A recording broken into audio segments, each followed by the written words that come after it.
Hey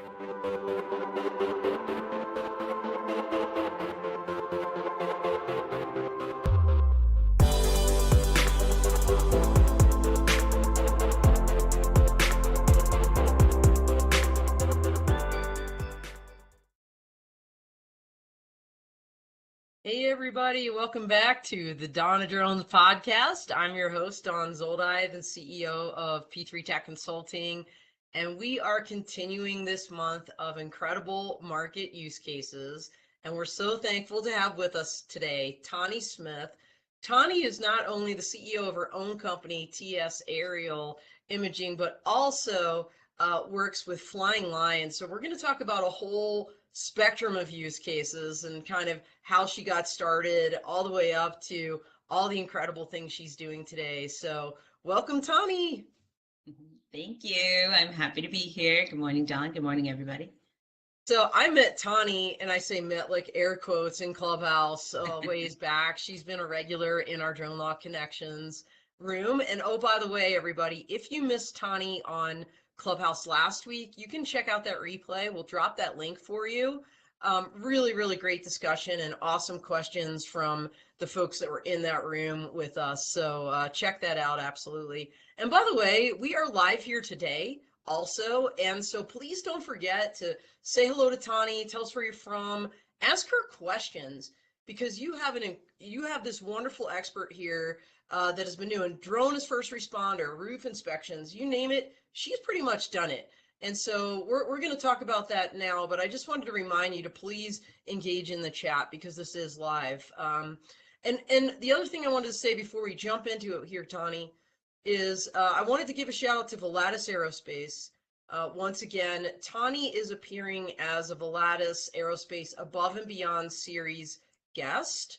For those that have been following this podcast, or even those that have not, BVLOS has philanthropically endowed folks like Tonie, credible companies throughout this entire year, every month, to appear on the show. So we're very thankful for BVLOS. Thank you so, so much for your support of this show and of other companies, which is frankly a rarity in this space. So, Tonie, let's talk first about your background. I know we talked about it in Clubhouse, but not everybody was there. So if you could give us a little bit about kind of what, where you're from, kind of your background and history and how you came into even working with drones. Yeah, no, absolutely. So I'm not originally from the West Coast, not originally working within the drone space. From the Midwest. Started out, in operations, studying business administration, worked for law firms, worked for the state of Wisconsin for a while, and then I got into real estate at a fairly young age. I was a licensed realtor for a few years, but I found that the traditional sales role just wasn't quite the right fit for my skill set and what my interests were and where my strengths were. So I quickly transitioned from sales to support of teams that were focused more on the operation aspect of real estate business. And then I eventually ended up working for a sales coaching and training company that we offered advisory, training, recruiting, and franchise consultation services for major corporations throughout the United States, Latin America, South America, and Europe. So it was an interesting evolution of my own career and kind of a discovery process to see that what I really, really was focusing on was finding solutions. Excuse me, every role that I had, somehow I was on the outside looking into the box and saying, okay, we could do this better, or this is a better option, and this is a better option. And then I came across drones. I was in one of those transitioning stages where real estate market, as you know, especially here in California, the last few years has experienced some changes. I was on the property management side, so we were managing portfolios for investment owners with difficult regulations surrounding COVID and a whole lot of stress to go with it. So we were looking for a way to offer new solutions and add value for our investment property owners. I started studying for my inspector's exam and came across this section in the materials that said, hey, and if you don't want to carry around a 17-foot ladder, use a drone. And I stopped and I thought, that's that's a new idea, at least for me. I was familiar with what drones were, but I had never seen them or heard them talked about in the space that I was working in. So I thought, okay, let me investigate this. So I put my inspection studies on hold and started doing some research, and I was instantly convinced that that was where I needed to be, that, drones as a solution, as a tool, as an add-on service for a lot of industries, and as the future really of a use case for technology meeting married to business in general. It was a great idea. So that's what I did. I started to look for different ways to implement, and it was an advantage coming from an industry that was not familiar with drones, but understanding the need that there was for specific solutions to problems that every single company in the industry had. It was a no-brainer. It was a very, very easy win for me. Well, you mentioned this idea that drones are such an enabler to the real estate use case, right? I mean, most people, I think drones were really, I think from the public awareness standpoint, maybe came kind of a little bit into more public awareness through real estate photography.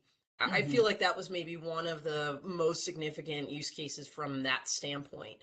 I remember when we talked on Clubhouse, Tonie, you were saying, it was really that inspection aspect, not only from what your studies there, but there was a real world case, right, where you learned of someone in your organization that was literally up on a roof, like maybe a neighbor's roof or something, like basically a dangerous situation that you kind of put two and two together from this problem solving standpoint of, man, not only does this book say this is a good idea, but man, we just had a guy up on a roof that probably wasn't the best idea in the world to be doing that.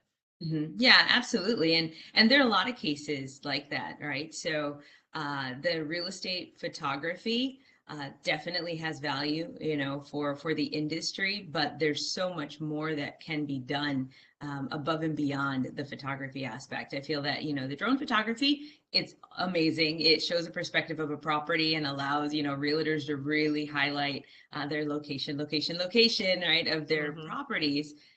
But the value of those images, it's limited. Once a property sells, then, they lose value. Using the drone and other aspects of property management or property sales operations has long-term value. So in the case that we talked about on Clubhouse, we had a homeowner, they were getting their house painted. They had hired their own painters. We get an irate call from the neighbors because the painters decided to climb up on their roof. And this is 3 stories, right? It's townhome, triple level unit, tile roof. And of course, as we know, in California, there's a lot of tile roofs. People don't want you just walking on them randomly.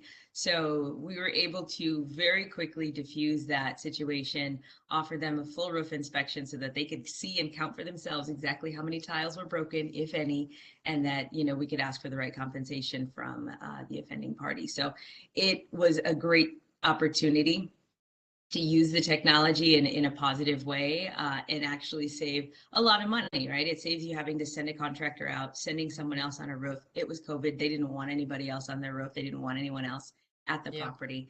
And so those same types of pain points were things that we see often when you're dealing with, especially residential areas, right? Or homes that the owners have invested a lot of money in. They want to know that that investment is being cared for. And it's interesting because most management companies have a process in place, good management companies should, to do annual inspections or periodic inspections of their properties.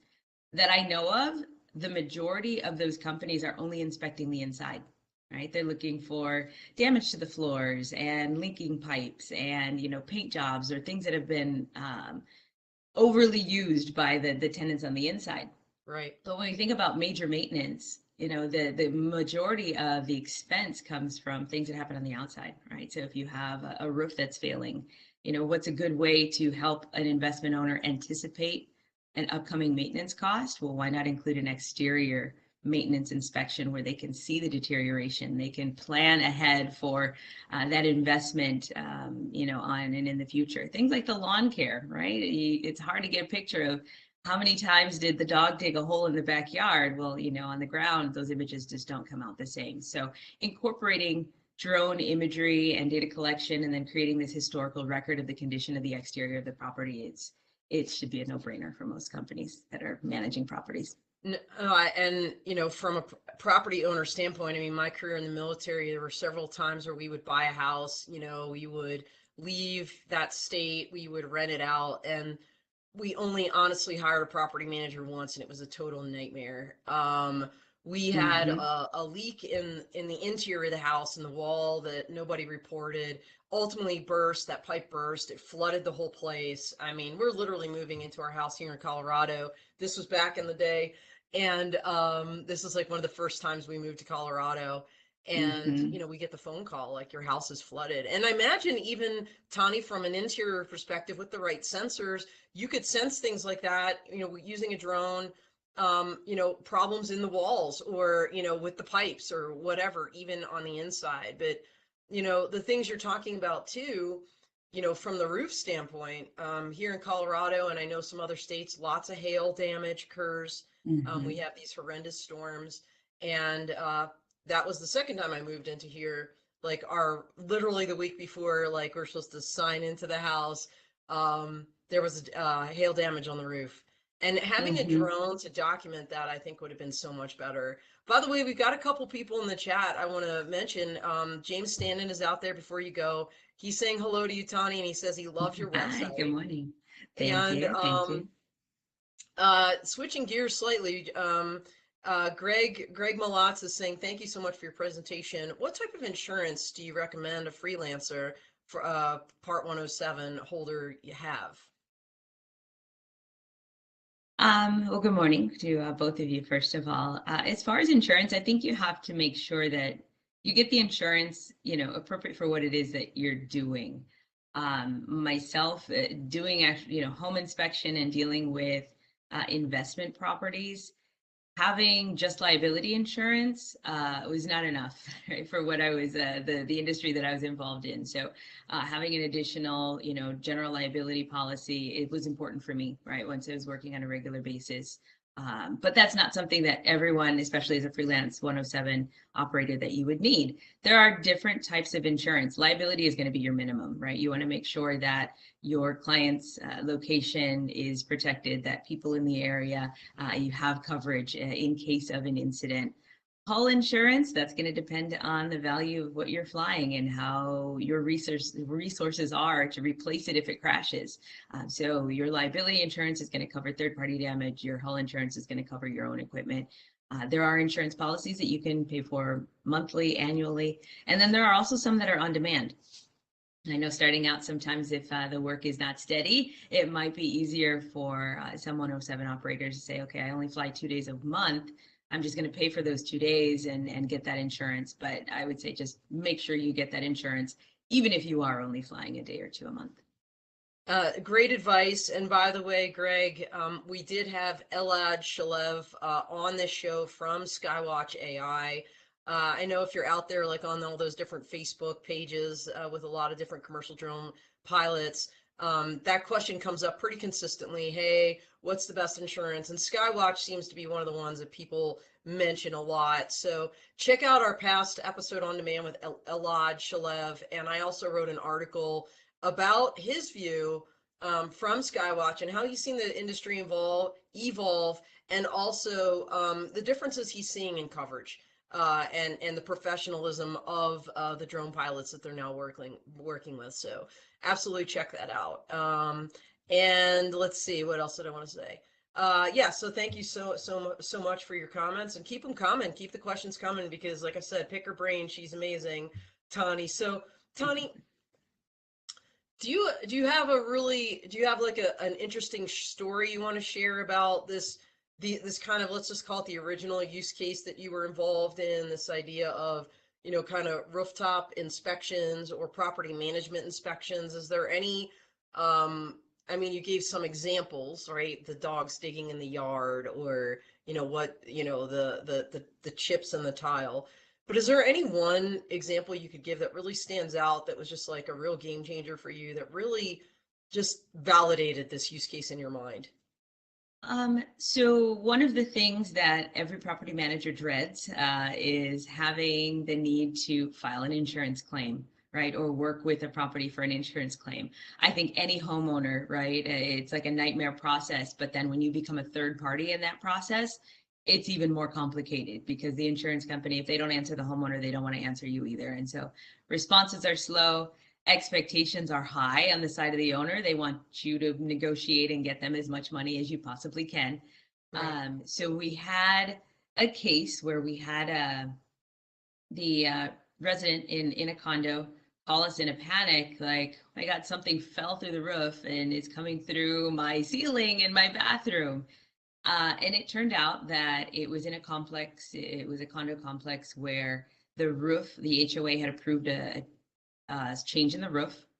The roofing company, when they arrived on site to deliver the roofing materials, they must have had a conflict with the tree, a snafu with their equipment, whatever it was, ended up dropping the pallets of roofing materials onto the roof. When they Oh, dropped the pallets onto the roof, the pallets, and I only know this because, again, we took the drone out, right? Because as the ceiling is caving in, we're like, well, we can't send somebody up on the roof to walk on it.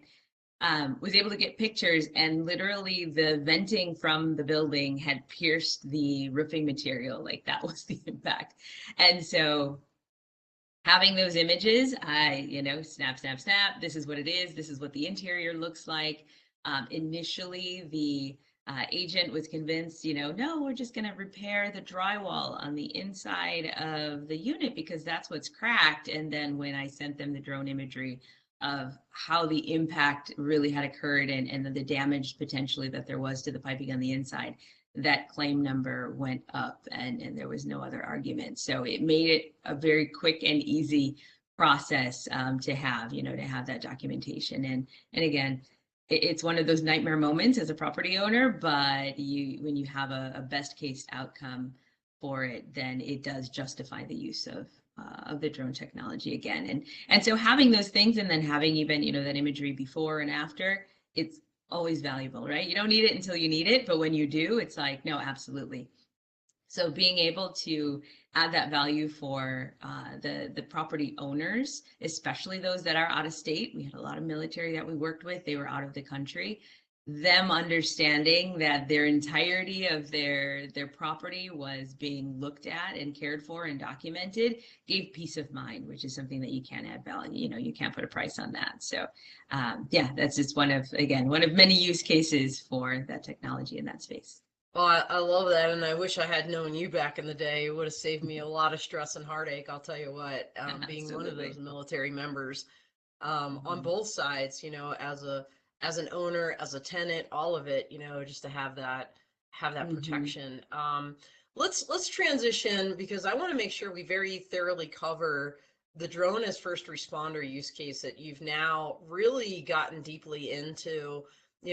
So you have your own company, you're doing things with TS Aerial, things like what we just talked about, the property management, real estate, roofing, solar, personalized videos, mapping, progress reports. Okay, so by the way, check out our website. Obviously, if James Standen loves it, it must be good. It is good. I've seen it. Let's talk about Flying Lion Incorporated and how you got married up with them to work this drone as first responder for public safety. Yeah, absolutely. So when I started out, I was, sticking pretty close in my space where I was. So I had heard of the police department doing something in the area of Chula Vista.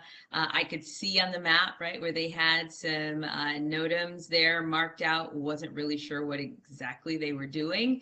And then one day I got a text message that said, "Hey, would you be interested in considering, flying for the DFR program for the police department?" And I was like, "Whoa, where'd that come from?" So one of their, yeah, where did that come from? So one of their existing pilots, and John, kudos to him, had been flying with the department DFR in its early stages. When the department was ready to expand, they needed more pilots. And it was amazing because the thing that he said, he called me up and he says, "I have a daughter, she's part 107.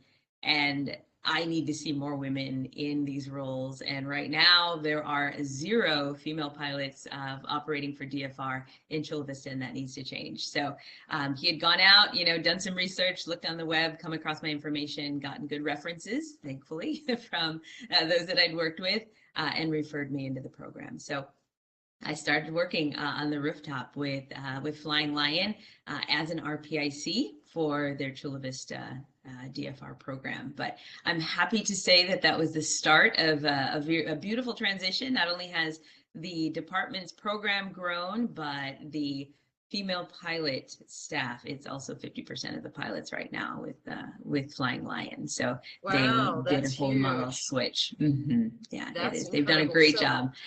So can you tell us John's last name? Is that allowable? I would love to know who he is. John Gastaldo. Okay, awesome. Yeah, And John what's his involvement in Flying Lion? So he actually transitioned from Flying Lion. He took another position. He's traveling and doing big things, but definitely still in the drone space. So he did a great job of referring people in, really quality, did a quality job himself, but then looked for the right replacements for himself before he left us. Well, that speaks volumes for him to recognize the need for more diversity, in the DFR program there. By the way, for those that don't know, I don't know where you've been. If you didn't know, Chula Vista PD has been doing incredible things as part of the integration pilot program with the FAA and now beyond.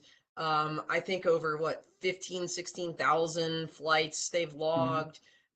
They were also very instrumental working with drone responders and several other police departments in prevailing in getting that tactical beyond visual line of sight or TBVLOS approval from the FAA for public safety to use. I know we're going to talk a little bit more about that. So that's really exciting. One thing I also wanted to say, everybody, if you have not taken the 2022 Women in Drones, P3 Tech, Diversity Development Network of Canada's annual UAS-AAM Diversity, Equity, Inclusion Survey, please, please, please do that. This is your benchmark. This is about your industry, and we all make it better together. So if you haven't taken it yet, go to my website, P3 Tech, go under diversity, and you will find the QR code. Take it. It'll take you less than 5 minutes. And I love the fact, Tonie, that Flying Lion is now 50% women. That's an incredible, that's an incredible amount of progress, honestly, because I think the FAA was like celebrating, oh, look, we've got 6% of all drone pilots are now women, up from 3 or something, which is okay, that's double and that's good, but it's like, okay, it's still 6%. But yeah, so for one organization to have 50%, I mean, I would say, I don't do public math, but that seems to be statistically significant. So very, very cool. All right, I want to really, like I said, dig into this DFR use case because you told us so much about it on Clubhouse and I had no idea. Literally, you're up on a roof, essentially on call, almost like being a military member deployed, waiting for the red light to go off, and then that drone gets deployed. Can you kind of walk us through what that looks like, when you just show up on the job site? How does that work? Yeah, absolutely. So for those that maybe are not as familiar with it, we mentioned DFR a lot. It's an acronym that Chula Vista came up with at the outset of their program, and it stands for Drone as First Responder. So it literally is what it says, right? A drone is first responder. It's having the ability for the department to have an on-demand drone service that at the push of a button, the call out, they can have a drone launch and directed to the site of an emergency call. So in Chula Vista, they work in coordination with their Live 911 system, so they have the ability to monitor those calls. If you go on the Chula Vista city website, you type in DFR, they've got a really cool behind the scenes video that they can show you, their dispatch room, and then some examples of how that call works from the perspective of the drone. So those drone launches are then managed. We partnered, Flying Lion's partnered with the Chula Vista Police Department. Flying Lion provides not only consultation, support, setup, technical guidance, and things as far as the software and training, but also we provide all of the pilot support for the rooftop RPICs. Those pilots that are taking care of getting the equipment set up in the morning, connecting it to the system, making sure that all systems are go, and establishing that communication with the dispatching officer, those are flying line pilots, and they're pulling long shifts. Fortunately, the program has been really well received, and it's done amazing things in Chula Vista. So it has really good support from the city, from the chief of police, and from the community. So they're able to run the program 7 days a week. They've got 11 hours a day at 4 different locations right now. So that requires a lot of pilot support. Our pilots are on the roof from early in the morning until the sun goes down, and as needed, they have the ability to do night flights as well. For the department, as it's called out. So that process, it is exactly that. Getting there, you set up the equipment, you make sure everything is inspected, clarify that the system that they're using, Motorola Cape system right now, has the teleoperation software that is allowing that dual control, that the dispatching officer is able to determine, where the drone is going, can change the direction, can control the gimbal, but also allows the RPIC on the rooftop to also see and control anything in case there is a need for them to take over. So it's a sit, ready, and wait until the radio goes off. Radio goes off, the drone launches within seconds, and heads to the location of the call. So what that does is it allows the department to have an amazing amount of situational awareness for their emergency calls. Drone as first responder means that in most cases, the drone is able to arrive on scene before the officers on the ground get there. The officers en route, or those that have an interest in the call, are able to see what's going on and provide additional information, right? Feed that to the officers as they're coming through. They can also then, those that are, dispatching or the 911 callers, get additional information as needed from the callers, looking at the scene live. So it completely changes the conversation. They like to call it a force multiplier, right? That it maximizes the impact of every person's role when it comes to emergency dispatch. So Greg is asking, is Flying Line expanding into other areas? And I don't know if he means other areas in California or other states or other use cases.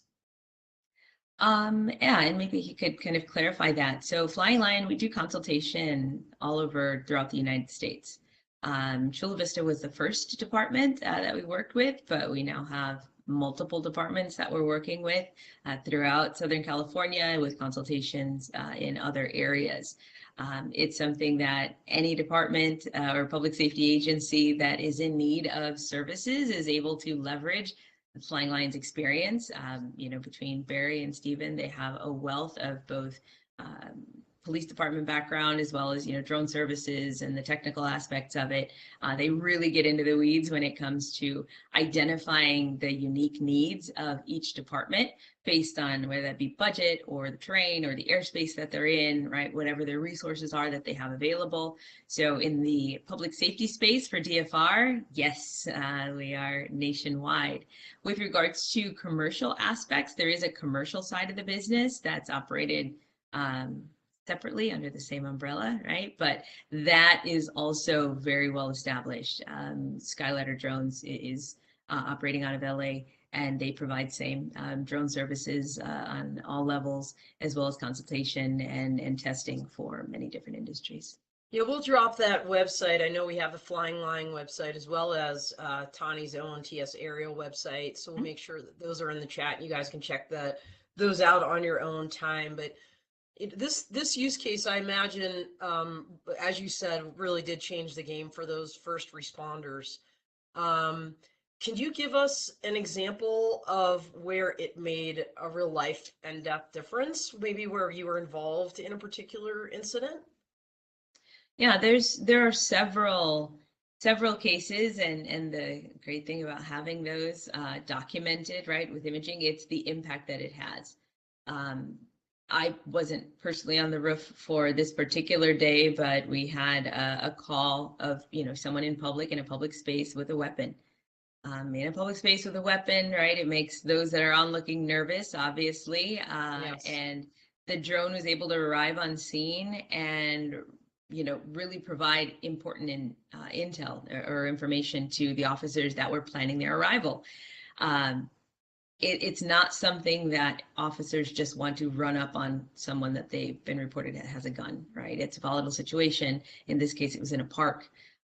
You know, thinking of the potential for loss, the potential for injury. Oh yeah. They really have to plan their approach carefully.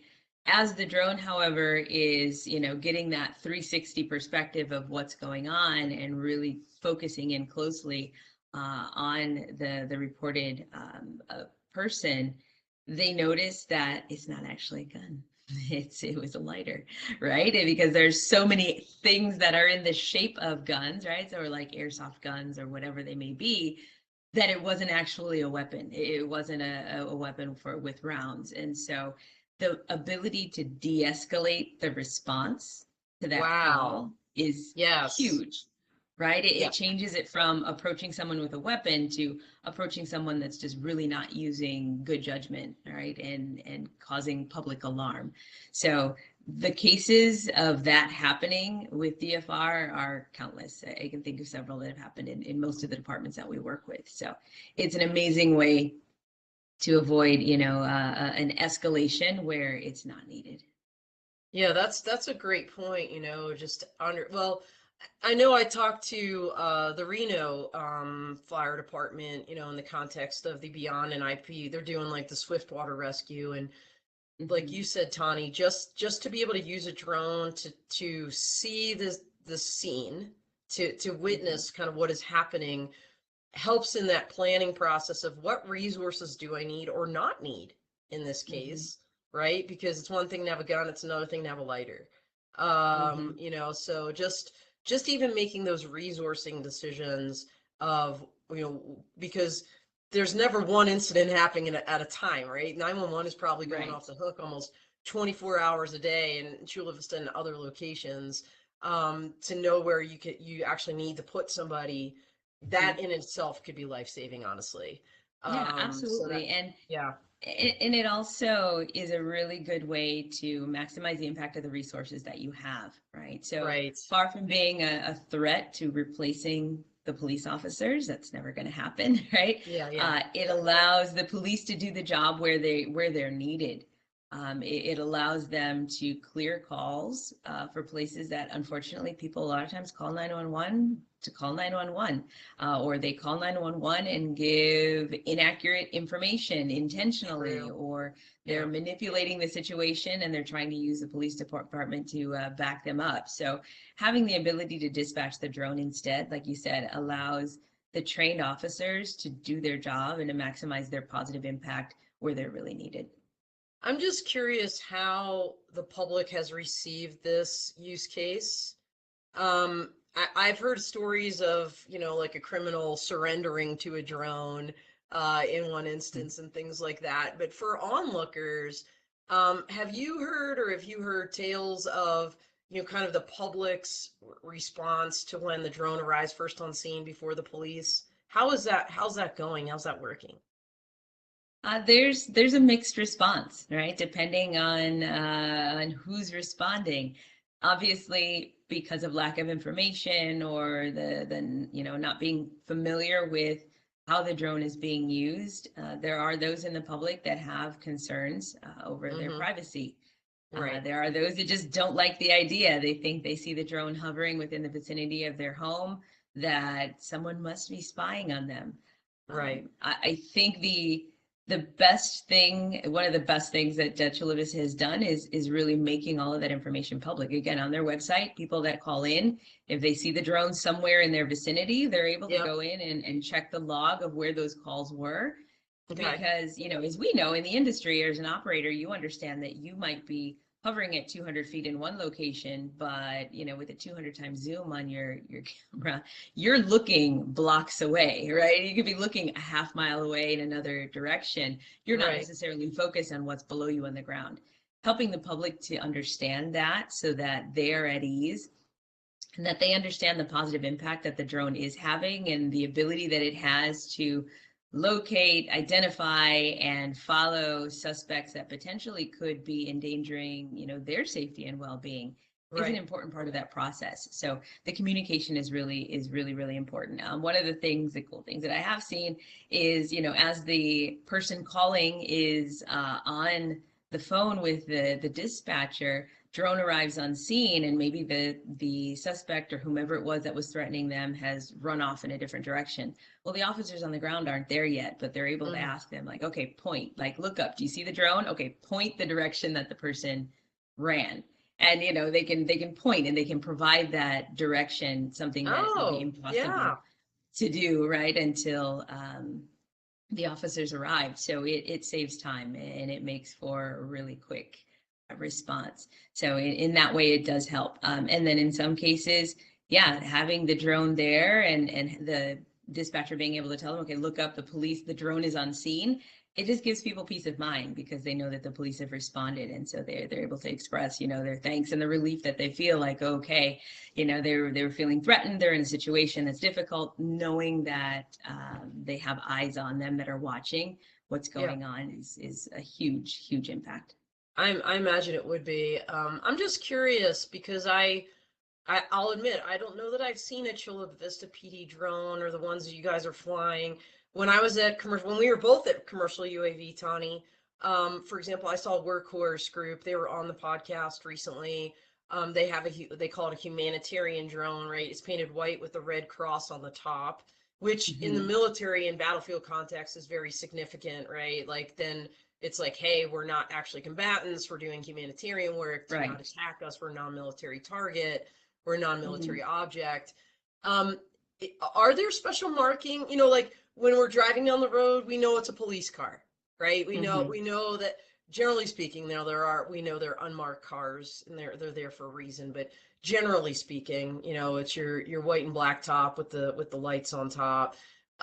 Is there anything unique about the drones being used by Chula Vista or any other police department that Flying Lions is working with in other states that would indicate to just the general public, like, hey, this is actually a police drone?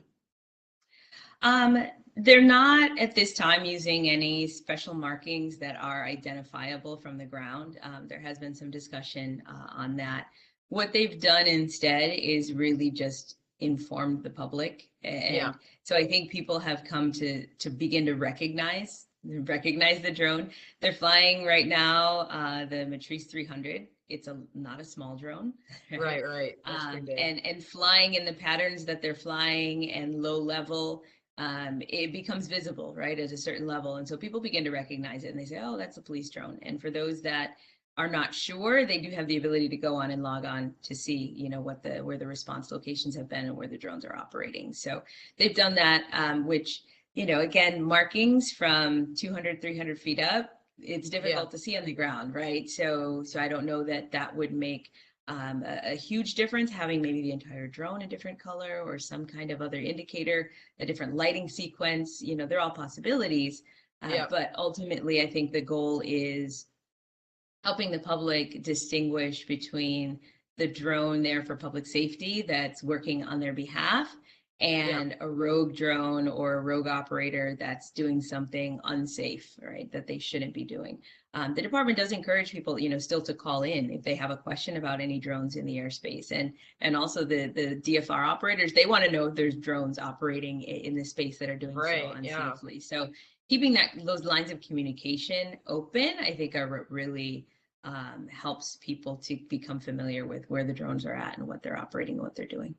It'll be interesting to see if remote ID, once it actually becomes implemented, will help with that. I'm not really sure if police drones will be, visible to the public, or if they're wanting them to be masked in some way to disallow the bad guys, if you will, from seeing them. I don't know what those discussions are right now, but I think that'll be interesting. But speaking of regulations and evolution, let's talk for a second, because before we got on the show, Tani, you mentioned that in the past couple months, the FAA has opened the aperture, if you will, a little bit even on this tactical BVLOS exception, we'll call it. I think technically it's a waiver that people apply for. Excuse me. Could you explain like how it's evolved in the recent months in a significant Yeah. way? Yeah. Yeah, absolutely. And maybe just a little bit of background. So those that are Part 107 operators, you understand that for operations that are going to be outside of the regulations, right, you can request a certificate of authorization or a COA to operate. Once you're able to prove that you can operate safely, you can receive approved exception to the rules, right? So for public safety, police departments also, right, they're not allowed just to go out and fly however they want, wherever they want. They are given special consideration, and obviously exceptions are made for the type of operations that they're doing, but they do have COAs that they're flying under.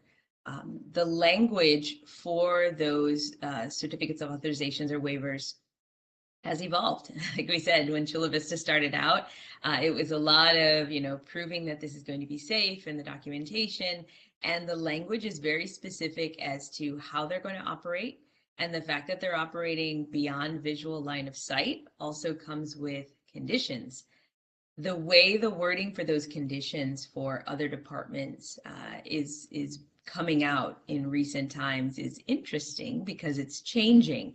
As that wording changes, then it allows departments to kind of find ways to realign the resources that they have. So most specifically, the language that we were discussing earlier, Don, it's about that dual role, right? So having an RPIC and then a VO, which previously the VO was not necessarily a requirement for that beyond visual line of sight. It was just a requirement as far as the setup and the ability for the RPIC to see the space. So now the most recent language that I received, it says that all operations will have an RPIC or VO who will have the ability to continuously observe at least 2 statute mile radius of airspace surrounding the UA in flight.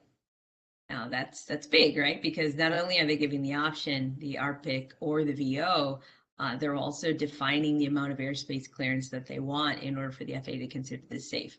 And again, I think this is the result of a lot of discussion and also the result of seeing departments like Chula Vista, Santa Monica, Brookhaven, all of these other departments operating safely, BVLOS, then really narrowing down what those key elements are to be able to allow other departments to have the option to determine what their setup is going to be. And everyone does it differently, right? Everyone's version of DFR is slightly changed depending on the systems that they're using, depending on their airspace, depending on the personnel and how they're managing those roles on the roof, or whether they're on the ground with VOs or their officers are operating in those capacities.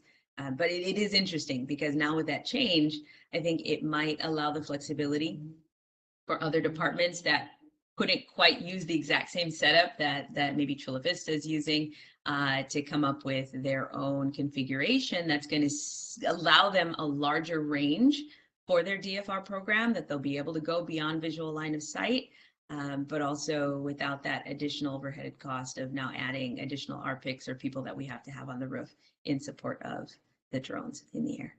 Well, that's awesome. And you all heard it here. You may have heard it here first, honestly, because that's the first time I heard it. And even if it's been out for a couple months or some of the PDs are hearing this, I don't know that the general public or this audience has heard that before. So thank you so much. Speaking of new things and announcements, any big announcements, Tonie? Anything we need to be looking out for from you, from TS Aerial, from Flying Lion in the upcoming months? Big things. There's always big things going on in the drone space. So, there's always opportunity. CUAV just happened. I know you were at several conferences. You were there in Colorado. Drone Deploy is coming up. I'll be there and presenting at the Drone Deploy conference as well. And as far as big things for TS Aerial, right now we are working with a couple of nonprofits. One that we've already started, a great group called Our Genetic Legacy, that they have put together a team of 20 young female pilots that have aspirations to either use drones for their future careers or be in the engineering space, the technical space. And so we're working with that organization as part of their development program and offering them drone service, drone training. So not only an understanding of how to operate as professionals in the market, but these girls are doing a great job of getting hands-on experience as well. And then they'll put that to use on a project. There's another program. I feel like Jasmine LaFleur from Greater Than Tech is working with that same group. Are you working with Jasmine on that? Oh, yeah, that's and so Shelley nice. Baxter. Yeah, absolutely. Okay, all right, So right. Yeah, so yep. again, everybody, if you missed the Donna Drones podcast with Jasmine LaFleur from Greater Than Tech, check that out. That's a nonprofit that she's running, helping represented groups of particular girls get into STEM, including drones. So I love that. That's so cool. I didn't know that you were doing that.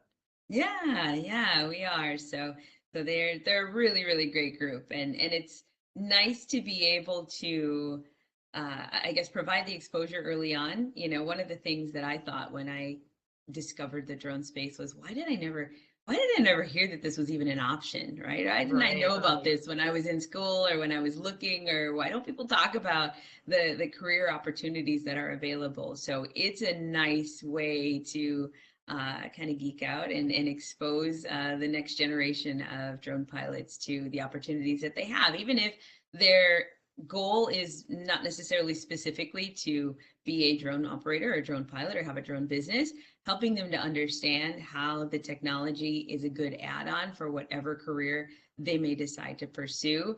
It's really nice. And I think it goes a long way for that education process as well, and public adoption. They're going home, they're excited, they're talking to their parents about it, you know, they're sharing with other people. So it's been a really great project. So working with them, I have another one that another nonprofit as well, doing something similar.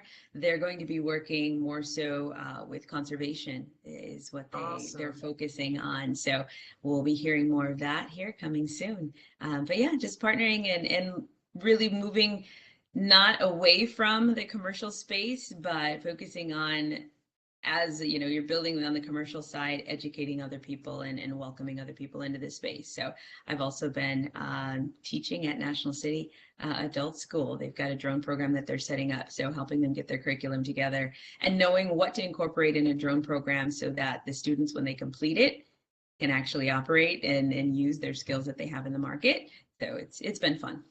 Well, that's amazing, Tonie. Thank you so much. I mean, you've walked us through really two significant use cases, I'll call them, the property management aspect, and then of course, drone as first responders and everything you're doing for the industry. Really appreciate you. Appreciate Volatus Aerospace for sponsoring this episode and all the others before it for the Above and Beyond series. And then, of course, Global Aero Management Group for sponsoring this month of incredible market use cases. So, Tonie, I can't believe we're out of time. We're actually over time. That's all she wrote. Thank you so much for being on the show. Really appreciate you. Thank you. All right, we're out here.